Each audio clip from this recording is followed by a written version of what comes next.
بسم اللہ الرحمن الرحیم۔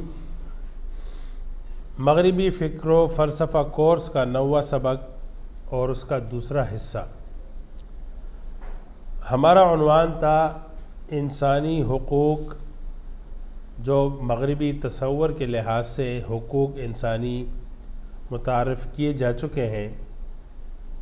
اس کا کیا مطلب ہے اور اسلام کی نظر میں ان حقوق کی کیا حیثیت ہے۔ تو اس پر بات آ چکی تھی۔ یہ جو اقوام متحدہ کی جنرل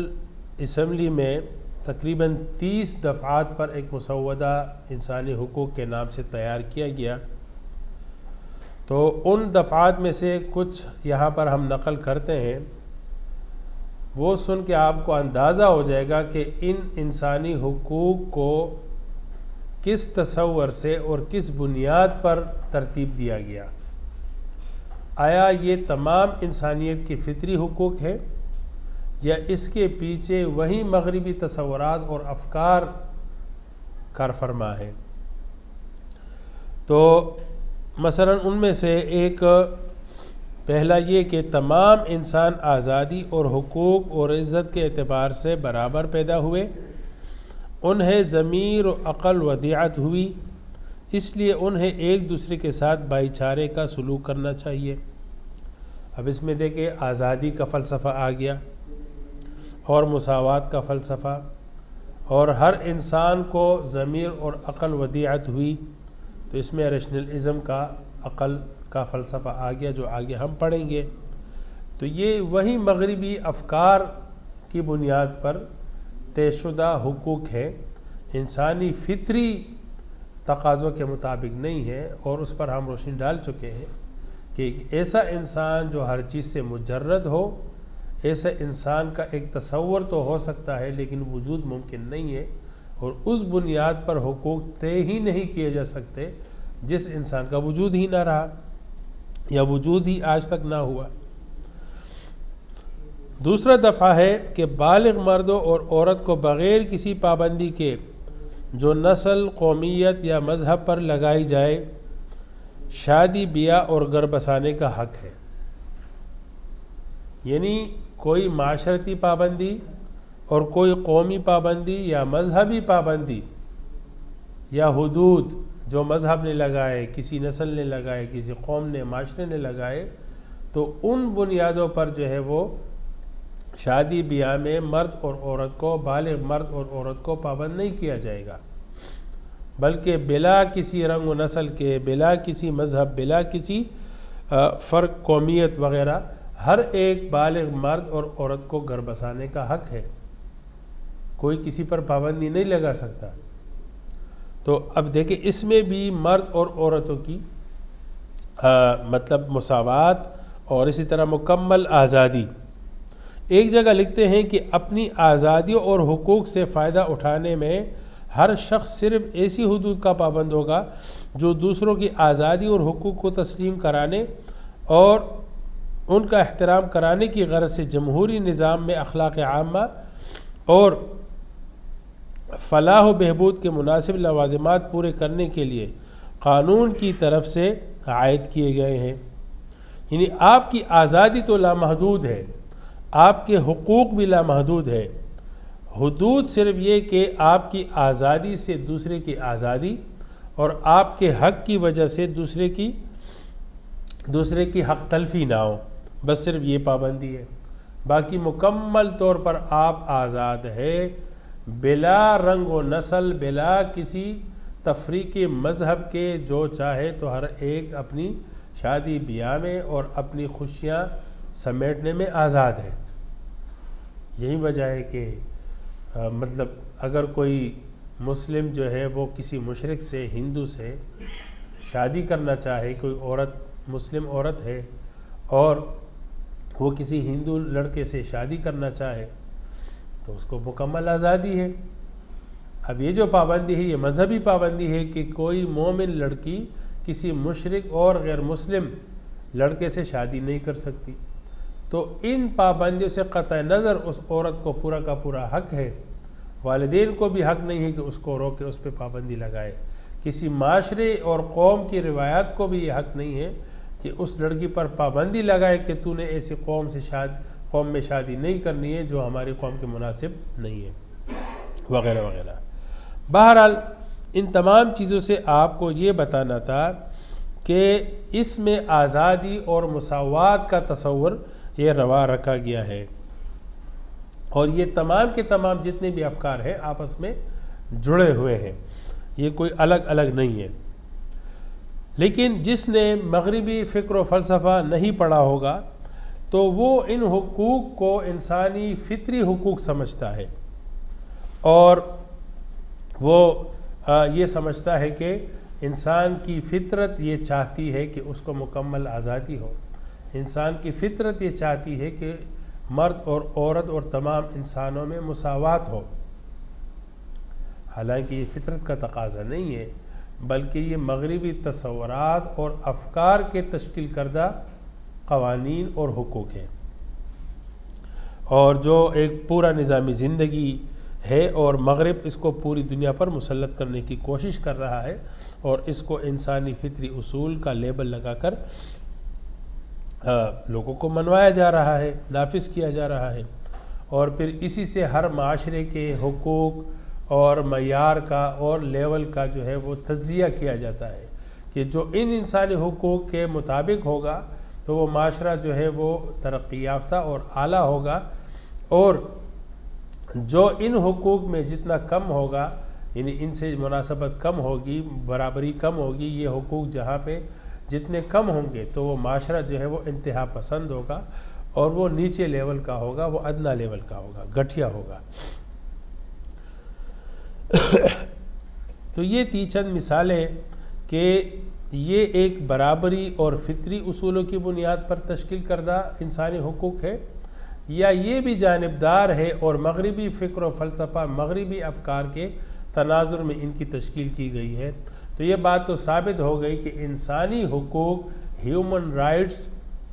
جو چارٹر ہے جو تیار کیا گیا، وہ بھی ایک جانبدار چارٹر ہے، کوئی غیر جانبدار چارٹر نہیں ہے۔ اب ہم آتے ہیں کہ یہ جو انسانی حقوق ہے مغرب کے تشکیل کردہ، اس کی شرعی حیثیت سے اسلام میں اس کی کیا حیثیت ہے، یعنی اسلامی دائرے میں یہ حقوق ایکسیپٹیبل ہے یا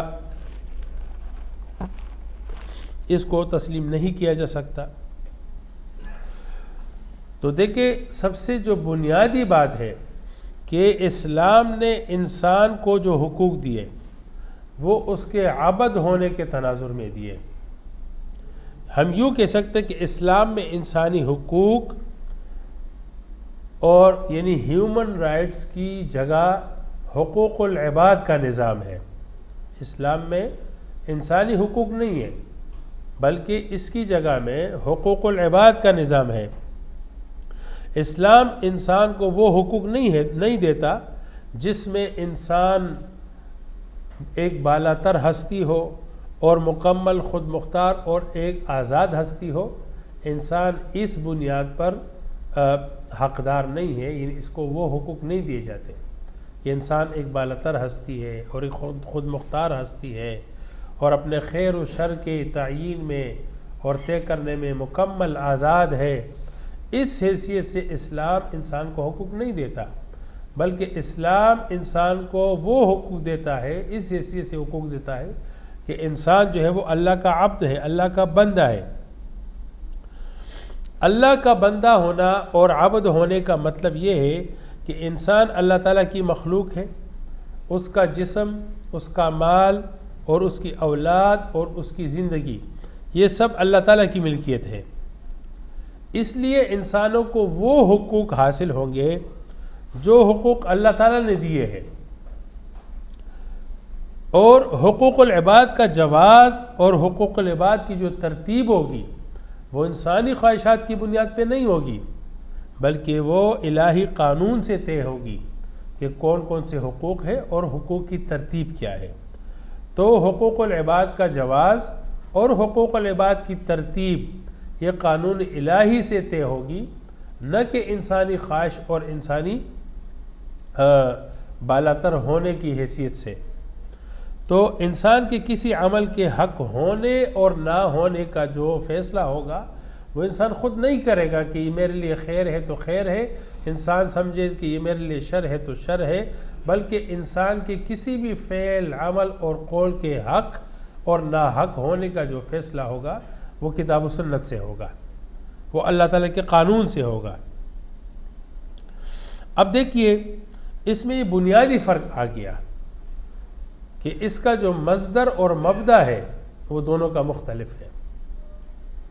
جو مغربی انسانی حقوق ہے، ہیومن رائٹس ہے، وہ انسان کے بالاتر ہستی ہونے کی حیثیت سے ہے، جبکہ اسلام میں حقوق العباد وہ انسان کے عبد ہونے کی حیثیت سے ہے۔ تو دونوں کا مبدا اور مصدر مختلف ہو گیا نا۔ تو حقوق العباد یہ بالکل الگ چیز ہے، اس کا مبدا وہ اللہ تعالیٰ کی حاکمیت اور بندے کی عبدیت ہے،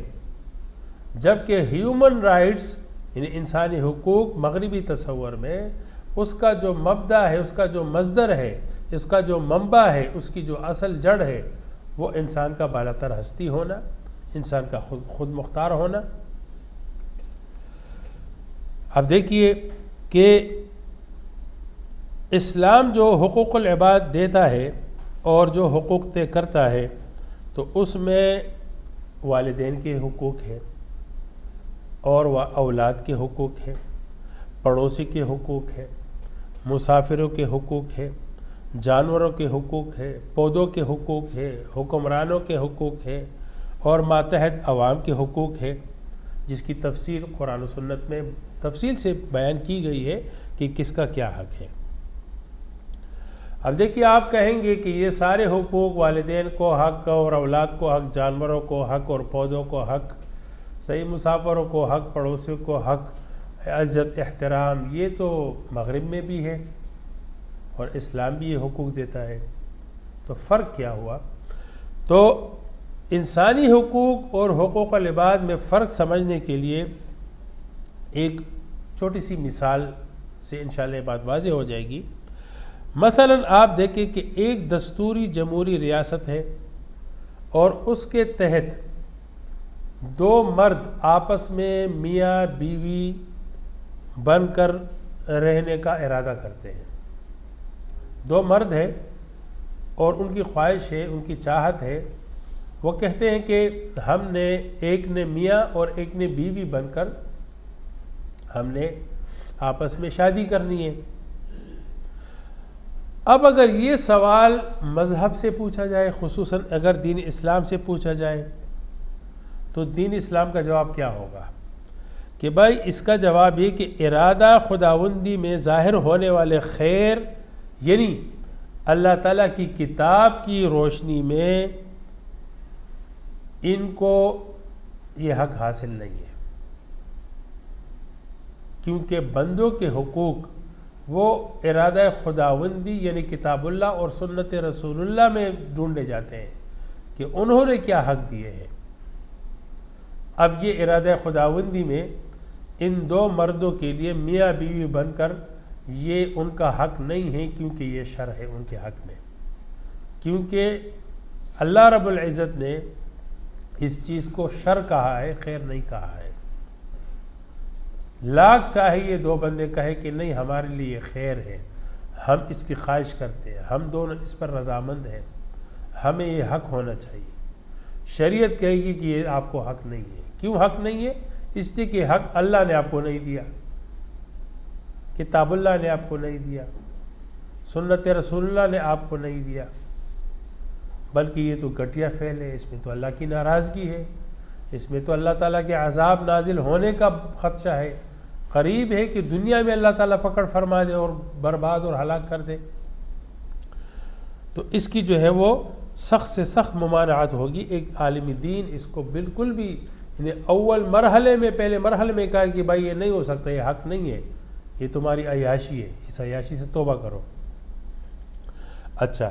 اس کے مقابلے میں ہیومن رائٹس کو اعلیٰ ترین قانون ماننے والی ریاست یا کسی شخص سے آپ پوچھیں تو وہ کیا کہے گا؟ وہ اس فعل کی دلیل اس بنیاد پر دے گا کہ بھائی یہ فعل جائز ہے. کیوں جائز ہے؟ کیونکہ دلیل یہ ہے کیونکہ ہر شخص کا یہ بنیادی حق ہے کہ اپنی خوشی کا سامان اپنی مرضی کے مطابق جیسے چاہے تو طے کرے یا مہیا کرے. لہٰذا اگر یہ دو مرد اپنی خوشی سے اپنی خواہش پورا کرنا چاہتے ہیں اور اس حق کو پورا کرنے میں کسی ریاست کی یا کسی اور شخص کی حق تلفی بھی نہیں ہو رہی ہے، کسی کے حق پہ کسی کی صحت پہ اس پہ جو ہے نا وہ منفی اثر بھی نہیں ہے، تو ان کو پورا حق ہے کہ اس طرح کرنا چاہے تو کریں. یہ بات سمجھ آ گئی؟ تو آپ دیکھیں یہ ایک مثال آ گئی کہ اسلامی شریعت اس پہ سخت سے سخت پابندی لگاتی ہے کہ ایسا نہیں ہو سکتا، یہ حق نہیں ہے. لیکن ایک دستوری جمہوری ریاست جو ہیومن رائٹس پہ یقین رکھتی ہے تو وہ اس تناظر میں اس کے لیے قانون سازی کرے گی. وہ ریاست اس کو قانونی جواز دے گی کہ ہاں دو مرد یا دو عورتیں آپس میں اگر شادی کرنا چاہے تو بالکل شادی کر سکتے ہیں، ان کا بنیادی حق ہے، وہ اپنی خواہش جس طرح پوری کرنا چاہے تو کر سکتے ہیں، خواہش پوری کرنا ان کا حق ہے اور اس سے کسی اور کے حق پہ نقصان نہیں پڑتا تو ان کو حق ہے، بالکل ہونے چاہیے. دیکھیں اس دلیل کی بنیاد پہ مغرب بھی جو کیا نام ہے بعض ممالک ہے تو ہم جنس پرستی یعنی دو مردوں کی آپس میں شادی اور دو عورتوں کی آپس میں شادی یا زنا بالرضا، اس کو باقاعدہ طور پر قانونی جواز فراہم کیا جا رہا ہے، اس کو مطلب ہے کہ قانونی قرار دیا جا رہا ہے. اگر اس پہ کوئی منع کرے گا یا روکے گا تو وہ مجرم ہوگا، وہ قانون کا مجرم ہوگا. وہ دو مرد یا دو عورتیں یا ایک مرد اور ایک عورت بغیر شادی کے اگر وہ اپنی جنسی خواہشات پوری کر رہے ہیں تو اس کو قانونی جواز حاصل ہے. جو ان کو منع کرے گا، روکے گا یا مارے گا تو وہ مجرم ہوگا. قانون ان زانیوں کو نہیں پکڑے گا بلکہ اس منع کرنے والے کو پکڑے گا. تو ان کی سب سے بڑی دلیل یہ ہے. تو بہرحال یہ بات تو واضح ہو گئی ہے کہ ہیومن رائٹس جو ہے یہ ایک جانبدارانہ حقوق ہے، یہ غیر جانبدارانہ اور انسانی فطری تقاضوں کے تناظر میں طے نہیں کیے گئے ہیں، بلکہ یہ مغربی فکر و فلسفہ کے جو مغرب کے جو ایک لہر اٹھی ہے آزادی کی آج سے تقریباً 200 یا 400 سال پہلے، اور اس تناظر میں جو فلسفے سامنے آئے ہیں انسان کے زندگی کے متعلق، ٹھیک ہے، تو ان فلسفوں کی بنیاد پر ان کو تشکیل دیا گیا. تو یہ ایک جانبدارانہ حقوق ہے، یہ غیر جانبدارانہ حقوق نہیں ہے. جب یہ غیر جانبدارانہ حقوق نہیں ہے تو پوری دنیا پر اس کو مسلط نہیں کیا جا سکتا. یہ یونیورسل حقوق نہیں ہے، یہ عالمی حقوق نہیں ہے. تو جس طرح ان کو اپنے افکار میں رہ کر اپنے حقوق طے کرنے کا حق ہے، تو اسی طرح ہر اس قوم کو اپنے مذہبی دائرے میں یا اپنے معاشرتی دائرے میں یا اپنے ریاستی اور قومی اقدار اور اخلاق کے دائرے میں رہ کر اپنے حقوق طے کر سکتا ہے.